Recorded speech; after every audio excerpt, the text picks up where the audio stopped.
आजकल जो फूड है वो काफ़ी एडल्टरेटेड है, ऐसा बहुत सारा समझ में आ रहा है।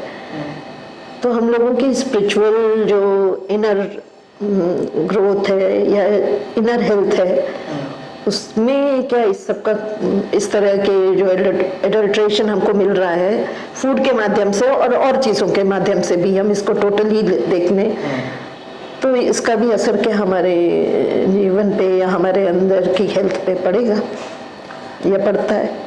देखिए, इन चीज़ों को देखने का नज़रिया हमको बदलना पड़ेगा। पहली चीज़ तो देखिए, अगर देखा जाए जो भी फूड है, वेजिटेबल्स हैं, फ्रूट्स हैं, आजकल उसमें केमिकल्स और तमाम तरह के एडल्ट्रेशन यूज किया जा रहा है। और ना किया जाए, ये तो एक सामाजिक जिम्मेदारी है, नैतिक जिम्मेदारी है, और इसके लिए एफर्ट भी होने चाहिए कि जितना वो फ्री हो सके बेहतर है। लेकिन उसके अलावा हमको अपना माइंडसेट भी बदलना चाहिए। ह्यूमन बॉडी की एडेप्टेबिलिटी देखिए बहुत ज़्यादा है।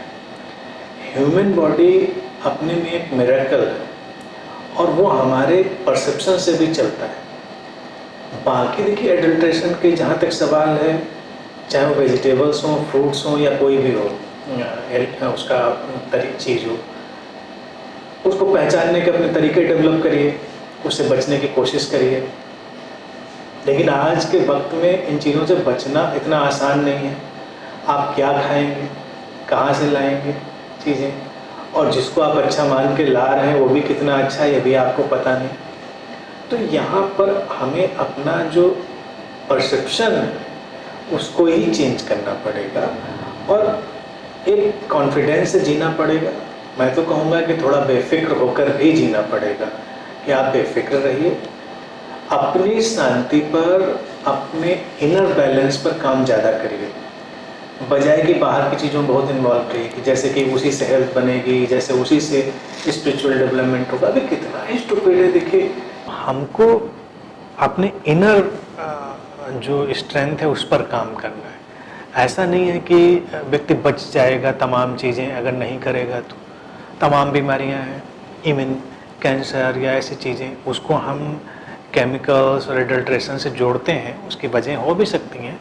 लेकिन तमाम ऐसे लोग, इनको मैं खुद जानता हूँ, मेरे आसपास भी रहे, वो पूरा ऑर्गेनिक फूड ले रहे हैं, हर चीज़ बिल्कुल अच्छी ले रहे हैं, लेकिन फिर भी उनको कैंसर हुआ, वो उससे कोलैप्स भी किया। और ऐसे भी तमाम लोग मेरे आसपास रहे जो हर ख़राब चीज़ खा रहे हैं, हर ख़राब चीज़, लेकिन उनको नहीं हुआ। तो कहीं ना कहीं से जो हमारा माइंड है, हमारा थॉट है, वो इतना पावरफुल है कि आप कल्पना भी नहीं कर सकते। और हम जो लाइफ जीते हैं वो इंफॉर्मेशन प्लस अवेयरनेस, यानी कि सूचना और सजगता का एक मिश्रण होती है। तो आप अपनी सूचनाएं बदल दीजिए अपने माइंड में, अपनी सजगता को बढ़ा लीजिए और तमाम चीज़ें बदल जाएंगी। हमारी बॉडी पूरी तरह से देखा जाए फैक्ट्री है, फार्मेसी है, वहाँ सब केमिकल्स, ड्रग्स सब बनते हैं।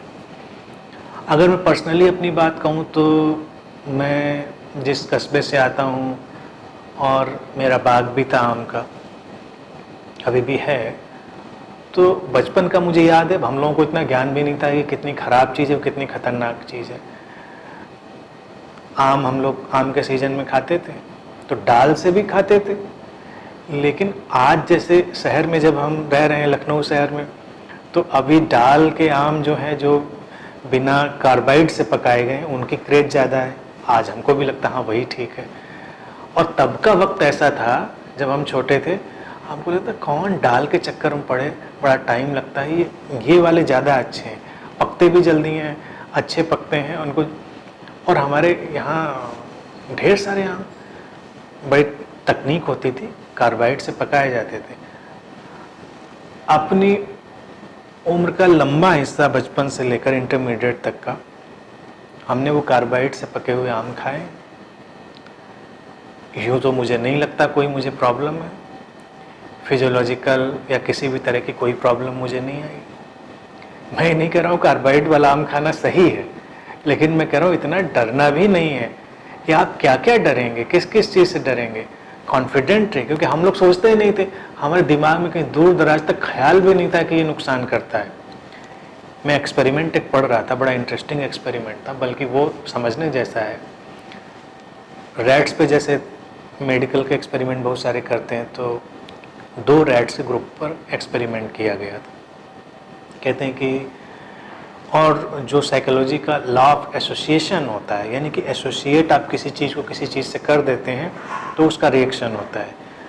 तो कैम्फर्स, कपूर की स्मेल का यूज किया गया कि एक ग्रुप के चूहे को कपूर सुंघाया गया और उनको एक ड्रग दी गई जो उनके अंदर कैंसर सेल को पैदा करती थी, और दूसरे ग्रुप को जो चूहे बीमार थे, पहले उनको कैंसर डाला गया था और फिर उनको कपूर सुंघाया जाता था और उनको वो ड्रग दी जाती थी जो कैंसर सेल्स को ख़त्म करती है, यानी कि उनको हील करती है।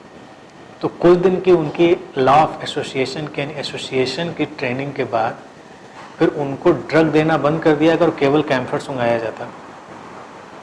तो इंटरेस्टिंग ढंग से आया कि वो उनके माइंड ने इस तरह से एसोसिएट कर लिया था ड्रग और उस स्मेल को, कि जब उन रैट्स को कोई ड्रग नहीं भी दी गई और केवल कैम्फर सुंघाया गया तो उन्होंने अपने अंदर वही पैदा कर लिया। यानी कि जो हील करने वाली ड्रग्स थी वो एक ग्रुप ने पैदा कर ली और अपने को डिस्ट्रॉय करने वाली जो चीज़ें थी, केमिकल्स, वो एक ग्रुप ने पैदा कर ली। कैम्फर बराबर है दोनों के लिए, उस स्मेल में कोई फ़र्क नहीं है। तो यहाँ पर इससे हमको ये समझना चाहिए, इस एक्सपेरिमेंट को जब मैंने देखा तो मुझे इंटरेस्टिंग ये लगा कि ये माइंड का हमारे और हमारे सुझाव का, सजेशंस का बहुत पावर है। आप ख्याल रखिए, समाज में अच्छा हो, सारी चीज़ें बेहतर हों, लोग हेल्दी लाइफ स्टाइल जिए, वो बिल्कुल बेशक है, लेकिन जो वे ऑफ लिविंग है उसको थोड़ा बिंदास बनाइए, बेफिक्र बनाइए, ज़्यादा परवाह मत करिए, खुश रहिए। और मुझे लगता है जो इंसान खुश रहता है, खुश रह के वो जहर भी खा लेगा तो शायद उतना असर नहीं करेगा, और दुखी आदमी अमृत भी पिएगा तो भी मर जाएगा। तो प्राइमरी चीज़ है अपनी हैप्पीनेस के लेवल को इंक्रीज करिए, अपने अंदर सेटल्ड होइए, ज़्यादा परवाह मत करिए, अस्तित्व पर भरोसा रखिए और वो अस्तित्व ही हमको गाइड करेगा, प्रोटेक्ट करेगा। बाकी जितना आप अलर्टनेस रख सकते हैं ठीक से उतनी रखिए, कॉमन सेंस से। पहली चीज़ कॉमन सेंस, दूसरी चीज़ बिंदास, बेफिक्र, निर्भय होकर जिए, वही एक इलाज है, बाकी और कुछ भी नहीं।